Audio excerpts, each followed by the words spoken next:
नमस्कार, बहुत बहुत स्वागत है आपका मौलिक शक्ति न्यूज में और मैं हूं आपके साथ साइमा। बीजेपी के नेता सांसद अब सारी हदें पार कर रहे हैं। आम जनता को तो छोड़ ही दीजिए, अब वो सुप्रीम कोर्ट तक को भी नहीं बख्श रहे हैं।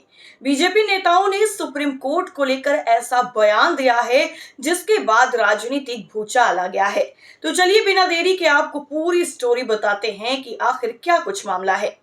दरअसल बीजेपी सांसद निशिकांत दुबे के सुप्रीम कोर्ट पर दिए गए बयान से बवाल मचा है। अब समाजवादी पार्टी के अध्यक्ष और कन्नौज से सांसद अखिलेश यादव ने दुबे के बयान पर तीखी प्रतिक्रिया दी है।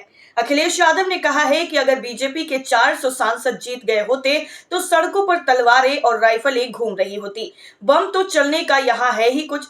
अखिलेश यादव रविवार को प्रयागराज में एक प्रेस कॉन्फ्रेंस कर रहे थे।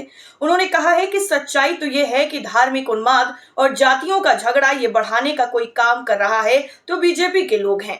बीजेपी समय समय पर किसी तरीके से डिवाइड एंड रूल करती है, कभी धर्म के नाम पर डिवाइड करना, कभी जाति के नाम पर डिवाइड करना।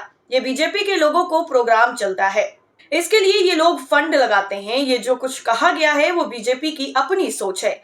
इतना ही नहीं, अखिलेश यादव ने आगे कहा है कि सच्चाई तो ये है कि जो लोग दावा कर रहे थे कि 400 पार और अगर 400 पार हो गए होते तो सड़कों पर तलवारें और राइफलें घूम रही होती। बम तो चलने का यहाँ है ही प्रचलन, कोई परंपरा है यहाँ पर। सोचिए, 400 पार होने के बाद तलवारें घूम रही होती, सड़कों पर नंगी तलवारें लहराई गई होती। अखिलेश यादव ने आगे बसपा प्रमुख मायावती के बयान पर भी पलटवार किया। उन्होंने कहा कि हमने मिलकर चुनाव लड़ा है। पीडीए का प्लेटफॉर्म सभी समाज के लोगों के लिए है। उत्तर प्रदेश में एससी एसटी समाज का सबसे ज्यादा उत्पीड़न हुआ है। पारसी समझ के किसी को थूक चटवा दिया गया था। बगल के ही राज्य में दलित उत्पीड़न और महिला उत्पीड़न में उत्तर प्रदेश नंबर 1 है। दरअसल बसपा प्रमुख मायावती ने कहा था कि सपा कभी भी दलितों की सच्ची हितैषी नहीं हो सकती। अखिलेश यादव ने उत्तर प्रदेश के डिप्टी सीएम केशव प्रसाद मौर्य के बयान पर भी पलटवार किया।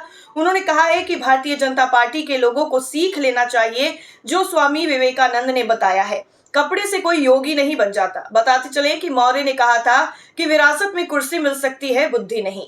वक्फ के सवाल पर अखिलेश यादव ने कहा है कि बीजेपी सिर्फ छीनना जानती है।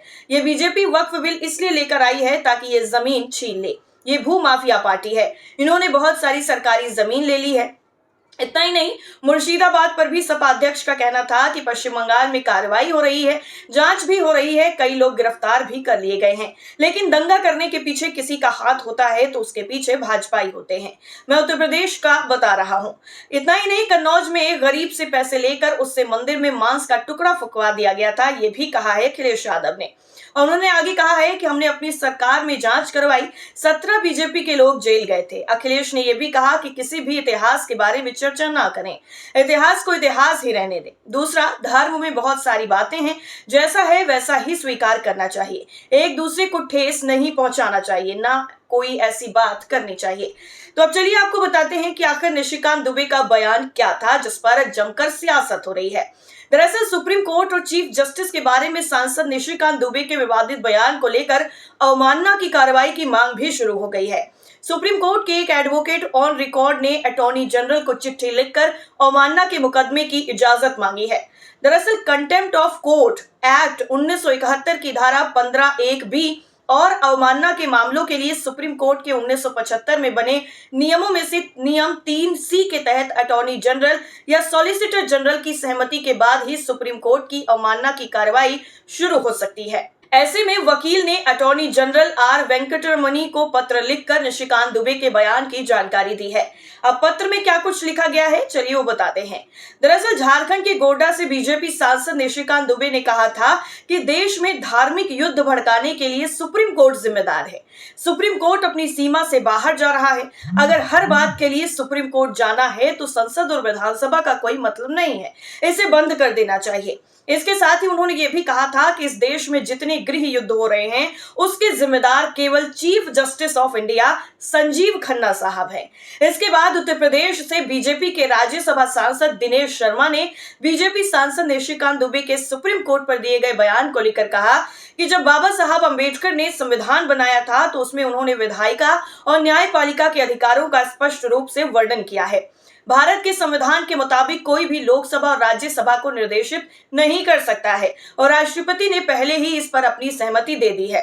कोई भी राष्ट्रपति को चुनौती नहीं दे सकता क्योंकि राष्ट्रपति सर्वोच्च है। इन दोनों नेताओं के बयान से राजनीति गर्मा गई है। कांग्रेस सांसद जयराम रमेश ने कहा है कि बीजेपी सुप्रीम कोर्ट को कमजोर करने की कोशिश कर रही है। हालांकि बीजेपी के राष्ट्रीय अध्यक्ष जेपी नड्डा ने इस पूरे मामले पर बीजेपी का रुख रखा है और कहा है कि बीजेपी सांसद निशिकांत दुबे और दिनेश शर्मा के न्यायपालिका एवं देश के चीफ जस्टिस पर दिए गए बयान से भारतीय जनता पार्टी का कोई लेना देना नहीं है। इतना ही नहीं, इस पूरे मामले पर अब दोनों नेता घिर चुके हैं। दरअसल जो पत्र लिखा गया उसमें यह भी बताया गया है कि निशिकांत दुबे ने सुप्रीम कोर्ट पर संसद के काम में अतिक्रमण का आरोप लगाया। वो सुप्रीम कोर्ट पर अराजकता फैलाने का भी आरोप लगा रहे हैं।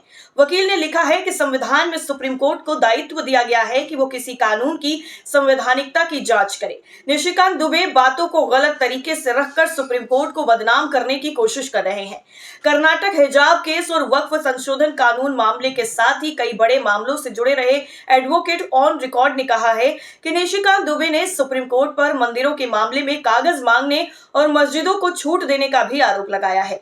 ऐसा कहकर वो समाज में सुप्रीम कोर्ट के प्रति सांप्रदायिक आधार पर अविश्वास फैला रहे हैं। इतना ही नहीं, चिट्ठी में यह भी कहा गया है कि क्या दुबे ने चीफ जस्टिस संजीव खन्ना का नाम लेकर उन्हें देश में सिविल वॉर के लिए जिम्मेदार भी बताया है। इस तरह के सभी वक्तव्य कंटेम्प्ट ऑफ कोर्ट एक्ट की धारा 2CI के तहत सुप्रीम कोर्ट की अवमानना है। इसलिए अटॉर्नी जनरल निशिकांत दुबे के खिलाफ अवमानना की कार्रवाई शुरू करने की इजाजत दें। आपको यहाँ पर यह भी ध्यान रहे कि उत्तर प्रदेश के पूर्व IPS अमिताभ ठाकुर ने भी सुप्रीम कोर्ट में इस मसले पर याचिका दाखिल की है। उन्होंने अटॉर्नी जनरल को इजाजत देने के लिए भी पत्र भेजा है।